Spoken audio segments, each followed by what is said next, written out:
Bismillahirrahmanirrahim. Sahabat-sahabat yang mulia, setiap orang tidak mungkin mengklaim atau menyampaikan sesuatu kecuali ada dasarnya. Dasarnya ini adalah sebuah kebenaran yang diterima oleh dirinya. Kebenaran yang diterima oleh dirinya itu layak diuji, layak diverifikasi. Dari mana asal usulnya? Dari mana datangnya? Sebagian orang menganggap itu sebuah kebenaran, pernyataan yang benar. Padahal sebetulnya itu bisa jadi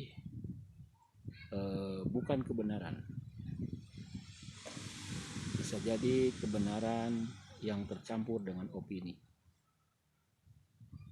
Karena itu kita memang harus tahu fakta, realita atau hakikat atau kebenaran.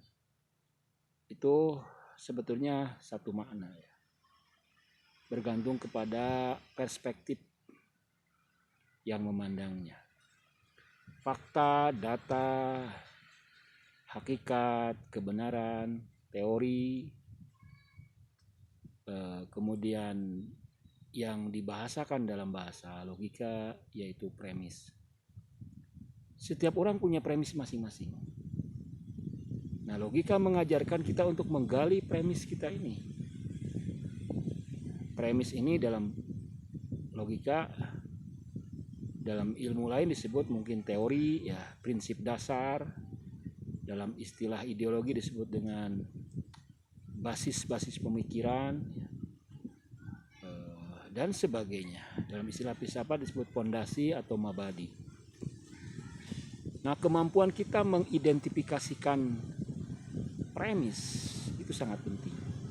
Karena premis dijadikan dia sebagai argumen untuk membela keyakinannya, untuk mengkritik, untuk menyerang, untuk menganalisa, untuk mengevaluasi, untuk membaca fenomena sosial maupun fenomena keilmuan. Seorang ahli mantik seharusnya memang lebih dahulu memiliki wawasan tentang fakta, tentang teori, tentang hukum, tentang kaidah, tentang diktum, tentang prinsip-prinsip dasar, tentang basis-basis pemikiran, sehingga dia bisa memetakan ini premisnya itu premis sosial misalnya.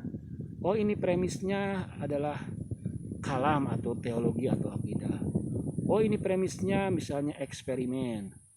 Oh, ini premisnya adalah sejarah. Premisnya adalah premis biologi, premis fisika, premis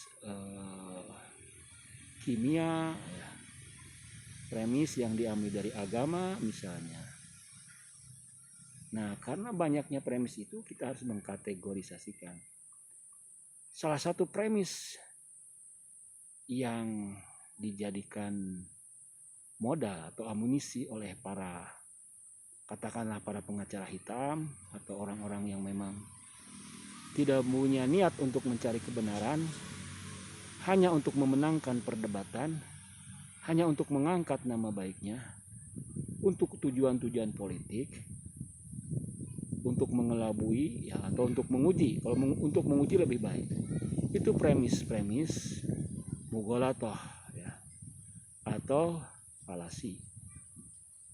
Nah, ini memang tidak mudah juga memeriksa, menilai, melakukan pengamatan atas premis ini. Karena kadang-kadang orang yang melakukan mughalatoh, apalagi untuk menguji, itu berarti orang yang pintar. Dia tahu dia berusaha menyalah-nyalahkan misalnya pertanyaan, pernyataan hanya untuk menguji. Tapi yang lebih berbahaya adalah premis-premis yang digunakan oleh orang-orang tertentu untuk menipu ya, atau untuk menjatuhkan lawan, atau untuk melecehkan, atau untuk menutupi kebenaran dan sebagainya. Sebaliknya yang ideal memang orang mencari kebenaran ya. Dia akan taat kepada kebenaran, premis yang benar, premis yang real, yang hakikat.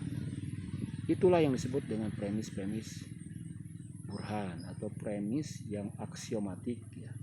Premis tingkat tinggi, nanti kita akan belajar. Karena itu yang pertama kali harus Anda pelajari adalah Anda melacak ini. Ini premis ini dari mana? Saya menyebutkan sumber-sumber premis Mugolatoh atau Palasi. Ya. Itu coba Anda lacak. Karena kadang-kadang orang menganggap itu premis benar karena yang membicarakannya adalah tokoh yang dihormati sehingga menumpulkan daya kritis, atau premis itu benar karena berdasarkan keyakinannya yang subjektif ya. Atau premis itu benar karena sifat fanatiknya, atau premis itu dianggap benar karena menguntungkan dirinya, atau premis itu dianggap benar karena misalnya untuk menjatuhkan dan sebagainya. Anda lacak lagi, baca lagi sumber-sumber premis-premis Mugolatoh atau sumber-sumber premis kekeliruan atau kesesatan berpikir. Sahabat-sahabat yang mulia, seandainya kita tahu premisnya, katakanlah modal dasar berpikirnya, kadang-kadang kita akan mudah mengkritiknya ya. Jadi Anda akan memiliki ketajaman mengkritik kalau Anda tahu premisnya, teorinya, basis pemikirannya, atau kaidahnya atau prinsip dasarnya.